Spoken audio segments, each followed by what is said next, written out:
নমস্কার, দাদু দিদাদের আসরে আজ নিয়ে এসেছি একটি দুঃখের সংলাপ। তাহার নামটি রঞ্জনা।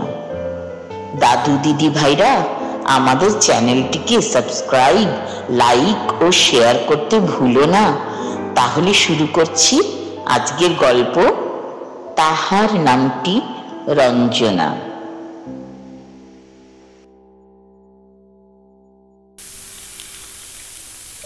তখন বহরমপুর জেলে ফাঁসি হতো। কৃষ্ণপক্ষের রাত, নিবিড় অন্ধকার। ফাঁসির আসামি কৌশিক গুপ্ত মৃত্যুর প্রতীক্ষায়। কয়েক ঘন্টা পরে তার ফাঁসি হবে। এ সময় সাধারণত বাইরের কারোর সঙ্গে কথা বলার সুযোগ হয় না, কিন্তু একটি মেয়ে দূর থেকে অনেক কষ্টে জিলারের কাছ থেকে পারমিশন নিয়ে কৌশিক গুপ্তের সঙ্গে দেখা করতে আসে। সে মনে করে এ বোধহয় তার হারিয়ে যাওয়া ভাই। এই ভাই এবং বোন, এই বিতর্কের মধ্যে দিয়ে চলতে থাকে নাট্য সংলাপ, তাহার নামটি রঞ্জনা। চিনতে পারছো? না। আমি রঞ্জনা, রঞ্জু। তা হবে, কিন্তু আমি তো আপনাকে। আপনি নয়, আমাকে তুমি বলো। সত্যি আমি চিনতে পারছি না। আচ্ছা, তোমার নাম কি? আমার নাম কৌশিক গুপ্ত। তুমি ঠিক জানো এটাই তোমার নাম? নিশ্চয়ই জানি। জীবনের শেষ মুহূর্তে দাঁড়িয়ে মিথ্যে কথা কেনই বা বলবো। আচ্ছা, খঞ্জনা গ্রামে যাওনি তুমি কোনোদিন? খঞ্জনা? বাহ, ভারী মিষ্টি নাম তো। তোমার বাড়ি কোথায়? বাঁকুড়া জেলায়। গ্রামের নাম হয় কেষ্টপুর, না হয় বিষ্টপুর, একদম ভুলে গিয়েছি। কেন? ছেলেবেলায় বাড়ি থেকে পালিয়ে এসেছিলাম তো। তুমি বই ভালোবাসো? বই? বই? হ্যাঁ হ্যাঁ, বই। কবিতার বই, রবীন্দ্রনাথের বই, যা থেকে প্রত্যেক দিন রাত্রিবেলায় শোবার সময় আমাকে আবৃত্তি করে শোনাতে। ও, আবৃত্তি কাকে বলে আমি তাই জানি না। ও, কোন হাই স্কুলে পড়তে তুমি? না, অত দূর যেতে পারিনি। পাঠশালা থেকে পালিয়ে এসেছিলাম তো। জেলা সুপারের কাছে শুনলাম তুমি একটা বই লিখেছো। লেখাপড়া জানো না তো বই লিখলে কি করে? বাংলায় বই লেখার জন্য লেখাপড়ার দরকার হয় না। এই যেমন ভাবে তোমার সঙ্গে আমি কথা বলছি, ঠিক তেমনি ভাবেই লিখেছি। আর তাছাড়া মিথ্যে কথা লিখতে কোনো অসুবিধাই হয় না। সব মিথ্যে কথা লিখেছো? সব মিথ্যে কথা। কেন লিখলে তবে? কি করব বলো, লোকে খুনের মধ্যে রোমাঞ্চ খোঁজে, আমি সেটাই বেশি করে লিখেছি। আচ্ছা, আমি যে এত কথা জিজ্ঞেস করছি, তুমি রাগ করছো না তো? না না, আমার সঙ্গে কথা বলে তুমি যদি শান্ত না পাও তাতে বাদ সাধবো কেন? আর কিছু জিজ্ঞেস করবার থাকলে করো। তুমি বইটুই কিচ্ছু পড়োনি? না। তোমার সঙ্গে মিঠুদার কোনো আদল নেই? এ কথা আমি বলবো না, আদল নিশ্চয়ই আছে, কিন্তু আমি ঠিক ধরতে পারছি না। আচ্ছা, মিঠু বুঝি তোমার দাদার ডাক নাম? হ্যাঁ। আচ্ছা, রবীন্দ্রনাথের কোনো কবিতা তোমার মুখস্থ আছে? না না। আমি কয়েকটা লাইন বলি, দেখো তো তারপরের লাইনগুলো তোমার মনে পড়ে কিনা। কৃষ্ণকলি আমি তারই বলি। কালো তারে বলে গাঁয়ের লোক, মেঘলা দিনে দেখেছিলেন মাঠে কালো মেয়ের কালো হরিণ চোখ। ঘুমটা মাথায় ছিল না তার মোটে, মুক্তবেণী পিঠের পরে লোটে। তারপর বলো না, তারপর বলো, বলো না। বলেছি তো, আমি আবৃত্তি করতে জানি না। তাহলে তুমি আমার মিঠুদা নও। আমার মিঠুদা যদি হতো তাহলে এক্ষুনি বলে উঠতো, কালো, তা সে যতই কালো হোক, আমি দেখেছি তার কালো হরিণ চোখ। কি, তুমি চলে যাচ্ছ? হ্যাঁ, আমি যাই। অফিসারকে কথা দিয়েছিলাম যদি তুমি আমার দাদা না হও তাহলে অনর্থক সময় নষ্ট করব না। একটু বসো, এবার আমি তোমায় দু একটা কথা জিজ্ঞেস করি। তুমি আমাকে কি জিজ্ঞেস করবে? তুমি তো কিছু জানোই না, আমার চেনোই না তুমি। সে কথা সত্যি, তবু জিজ্ঞেস করি। করো। আচ্ছা, একটা কথা আমি কিছুতেই বুঝতে পারছি না, নিজেরা না এসে তোমার বাবা মা কোন আক্কেলে তোমার মতন একটা মেয়েকে এত দূর পাঠিয়ে দিলেন? বাবা বাবা নেই, মা বিছানায় পড়ে আছেন, ওঠবার ক্ষমতা নেই। ও আচ্ছা, তোমার দাদার ডাক নাম তো মিঠু, ভালো নামটা কি? অম্বুজাক্ষ মজুমদার। অম্বুজাক্ষ মজুমদার। দাদা সেই যে 16 বছর বয়সে নিজে রোজগার করবে বলে বাড়ি থেকে চলে গেছে, আর ফেরেনি। কেন মিঠুদা এমন করলো? আর কি আবৃত্তি করতো জানো তো? প্রত্যেক দিন শোবার আগে আমার মাথায় হাত বুলিয়ে দিতে দিতে একটি কবিতা আবৃত্তি করত। ওই যে আমরা দুজন একটি গায়ে থাকি, সেই আমাদের একটি মাত্র সুখ। ওই কবিতাটার সঙ্গে আমাদের আশ্চর্য মিল। আমাদের গ্রামের নামও খঞ্জনা, নদীর নাম অঞ্জনা, আর আমার নাম রঞ্জনা। কি যে হলো, কেমন করে সব হারিয়ে গেল। আচ্ছা, অম্বুজাক্ষ মজুমদার না? হ্যাঁ। দাঁড়াও দাঁড়াও, আমার একটা কথা মনে পড়ছে, তারও নাম অম্বুজাক্ষ ছিল। কিরকম চেহারা? লম্বা, ছিপছিপে, মাথায় কালো চুল। হ্যাঁ হ্যাঁ, সব মিলে যাচ্ছে বটে। মানে তখন আমরা, মানে আমি আর অম্বুজ কলকাতার মেসে থেকে কাজকর্মের চেষ্টা করতাম। ও প্রায় খঞ্জনা গ্রামের কথা আর ওর বোনের কথা বলতো, কিন্তু ও যে ভালো আবৃত্তি করতে জানতো তা কিন্তু কখনো বলেনি। তুমি মিঠুদার সঙ্গে এক মেসে ছিলে? হ্যাঁ। মিঠুদা তোমায় কি বলতো? বলতো স্বপ্নের কথা, ভবিষ্যতে কেমন করে বড় হবে, কেমন করে বেশি টাকা রোজগার করবে, এই সব কথা। মাকে টাকা পাঠাবার জন্যে ও যেন পাগল হয়ে উঠেছিল।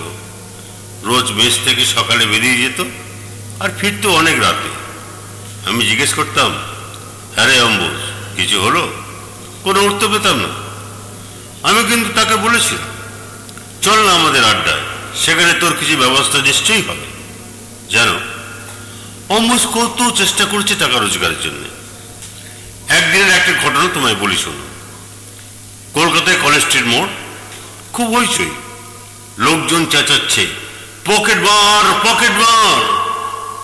অম্বুজ ধরা পড়েছে পকেট মারতে গিয়ে। না, আমার মিঠুদা কিছুতেই এমন হতেই পারে না, পকেট কাটতেই পারে না। নিশ্চয়ই পারে না, কিন্তু শহরের লোক তাকেই দোষী সাব্যস্ত করে পুলিশের হাতে ধরিয়ে দিল, আবার ছেড়ে দিল, কারণ কোনো প্রমাণ ছিল না। তারপর তারপর কি হলো? সেই এক চেষ্টা, কাজ করতে হবে, পয়সা রোজগার করতে হবে, মা বোনের কাছে টাকা পাঠাতে হবে। একদিন দলের সর্দারের কাছে নিয়ে গেলাম, কিন্তু সে তো তোমার দাদা, তাই সে কিছুতেই খারাপ কাজ করতে রাজি হলো না। আর এদিকে মেসের মালিক হুকুম দিল যে 12 ঘন্টার মধ্যে টাকা না দিলে মেস ছেড়ে দিতে হবে। কি করলো মিঠুদা? না তা না, তোমার মিঠুদা কিছু করেনি, করলাম আমি। আমার বাপ আছে থাকতো সরকারি অফিসের বেয়ারা, সেদিন তার মাস মাইনের টাকাটা তার সুটকেসের মধ্যে রাখতে দেখেছিলাম। তার অবর্তমানে বাক্স ভেঙে মেসের মালিককে দিয়েছিলাম আর বলেছিলাম, আর কিছুদিন আমাদের থাকতে দিন, আমরা নিশ্চয়ই একটা কাজের ব্যবস্থা করতে পারবো। তুমি বলেছিলে? না না না, আমার সামনে তোমার মিঠুদা মালিককে বলেছিল। মিঠুদা বলেছিল? হ্যাঁ, আর সে রাত্রে তোমার মিঠুদা একটা আবৃত্তি করেছিল। মিঠুদার আবৃত্তি তুমি শুনেছিলে? হ্যাঁ, বড় মিষ্টি সেই আবৃত্তি। এমন আবৃত্তি আমি কখনো শুনিনি। আমাকে দু একটা শিখিয়েও দিয়েছিল। কোন কোন কবিতা শিখিয়ে দিয়েছিল তোমাকে? এমনি 2-4টে শিখিয়েছিল, কিন্তু ওই যে তুমি কি একটা কবিতা বললে না, ও হ্যাঁ, যে ওই আমরা দুজন একটি গায়ে থাকি, না ওটা আমার শেখায়নি। ও, যেগুলো শিখিয়েছিল তার থেকে একটা শোনাও আমাকে। দুঃখের দেখেছি নিত্য, পাপের দেখেছি নানা ছলে, অশান্তির ঘূর্ণি দেখি জীবনের স্রোতে পলে পলে, মৃত্যু করে লুকোচুরি সমস্ত পৃথিবী জুড়ি ভেসে যায়, তারা সরে যায়, জীবনের করে যায় ক্ষণিক বিদ্রুপ। আজ দেখো তাহাদের অপ্রভেদে বিরাট স্বরূপ, তারপরে দাঁড়াও সম্মুখে বড় অকম্পিত বুকে, তোরে নাই করি ভয়, এ সংসারে প্রতিদিন তোরে করিয়াছি জয়, তোর চেয়ে আমি সত্য এ বিশ্বাসে প্রাণ দিব দেখ, শান্তি সত্য শিব সত্য, সত্য সেই চিরন্তন এক। তোমার গলা যে একেবারে মিঠুদার মতো। তুমি মিঠুদার না? না না, ভুল করছো, আমার নাম কৌশিক গুপ্ত। তারপর সেখান থেকে সে কোথায় গেছে আমাকে বলো। পূর্ণ না অর্ধকুম্ভ কি একটা যোগে আমরা সেদিন গঙ্গা স্নান করতে গিয়েছি। স্নান করে উঠেছি, এমন সময় একটি মেয়ে আত্মচিৎকার করে কেঁদে উঠল, ওগো তোমরা কে কোথায় আছো, তো আমার ছেলে হারিয়ে গেছে, তাকে খুঁজে এনে দাও। একজন বলল, ওই তো দূরে জলে ডুবে যাচ্ছে। অনেকে লাফিয়ে পড়লো জলে, তাকে দেখি আমার পাশে অম্বুজও নেই, সেও ঝাঁপিয়ে পড়েছে। হঠাৎ তীরময় চিৎকার উঠল, বান আসছে, বান আসছে। যে যেমন ভাবে পারলো জলের ওপর থেকে উঠে পড়লো। সে কেউ পায়নি কিন্তু সেই মায়ের বাচ্চাটাকে। দূরে তখন সত্যি বান দেখা যাচ্ছে। হঠাৎ জলের ওপর থেকে একটা শব্দ ভেসে এলো, এই যে নিন আপনার ছেলেকে। দেখি ডান হাতে বুকের কাছে বাচ্চাটিকে ধরে বাঁ হাতে জল কাটাতে কাটাতে বাংলার সেই বীর সন্তান অম্বুজাক্ষ মজুমদার এগিয়ে এলো। একজন গিয়ে তার কাছ থেকে বাচ্চাটাকে তুলে নিল, কিন্তু অম্বুজকে ধরে তোলার কথা কারোর মনে পড়ল না। বান এসে তীরে আছাড় খেয়ে পড়ল। আমার মিঠুদা, আমার মিঠুদা কোথায় গেল? কেউ জানে না। সে তো খুব বড় লোক ছিল না, সে তো মঠ মন্দির এসব তৈরি করেনি। সে কেবল একটি মাকে তার ছেলে ফিরিয়ে দিয়েছিল, তাই বোধ করি সমুদ্রের বান তাকে সমুদ্রেই টেনে নিয়ে গেল।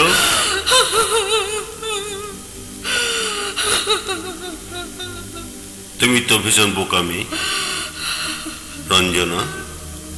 এত বড় বীরঝার ভাই, সে কখনো অমন করে কাঁদতে পারে না? কাঁদা উচিত। রঞ্জনা, গর্ব হচ্ছে না তোমার মিঠুদার জন্যে? হচ্ছে, খুব হচ্ছে। এই কাজ মাকে তার হারানো ছেলে ফিরিয়ে দেওয়া আমার মিঠুদা ছাড়া কেউ করতে পারত না। তবে রোগে ভুগে বিছানায় পড়ে থেকে কিংবা ধর আমার মতন মানুষ খুন করে আজকে যদি মিঠু মারা যেত, তোমরা কি করতে জানি না, কিন্তু আমি মিঠুকে ঘৃণা করতাম। কিন্তু যা করে সে সকলের কাছ থেকে বিদায় নিয়েছে, তাকে আমাদের সবাইকার মুখ উজ্জ্বল হয়েছে। এ কি তুমি সত্যি সত্যি বলছো? না আমার মনে কষ্ট হবে বলে মিঠুদার নামে একটা গল্প বানিয়ে বানিয়ে বললে? একজন চলে গেছে, আমিও আর কতক্ষণ। এই সময় প্রিয় বন্ধুর নামে মিছে কথা বলে কি লাভ হবে বোন? তুমি আমাকে বোন বললে, তুমি আমার দাদা হলে। ওলাম বই কি, মিঠুর বোনের দাদা হওয়ার লোক কি সামলানো যায়? মাকে কি বলবো তোমার কথা, বলে দাও। মাকে বলবে, বলবে তাঁর এই অভাগা দিশেহারা এই অজানা ছেলেকে তিনি যেন ক্ষমা করেন। আচ্ছা, আমি তোমাকে একটা প্রণাম করব। প্রণাম করবে? বেশ, করো। কিন্তু আমি তোমাকে কি আশীর্বাদ করব রঞ্জনা, কি দেব তোমাকে? কিন্তু আজ এখানে সময়কে সাক্ষী রেখে তুমি তোমার দাদাকে পেলে আর আমি বোন পেলাম, এই মুহূর্তটাকে বাঁচিয়ে রাখার জন্য কি করি? ও হ্যাঁ, এই নাও এই খামটা, এতে 2000 টাকা আছে। বই লেখার জন্য পাবলিশার টাকা দিয়েছিল। এই নাও, নাও, এটা তুমি রাখো।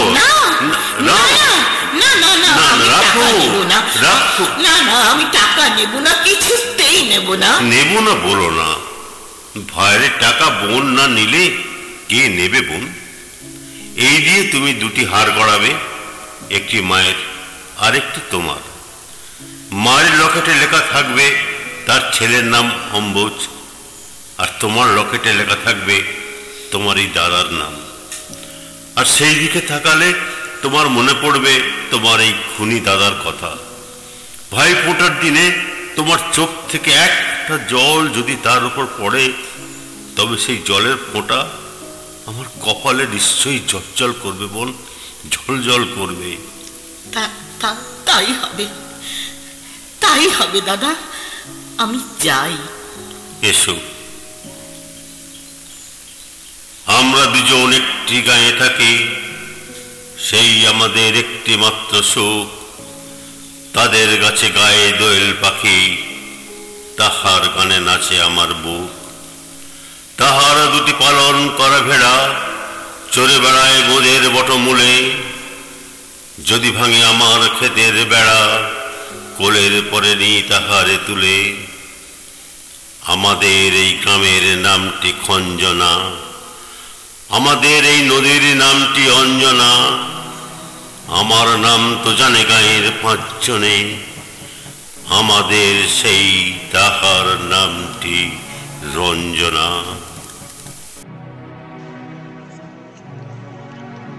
দাদু দিদাদের আসরে আজ শুনলেন তাহার নামটি রঞ্জনা।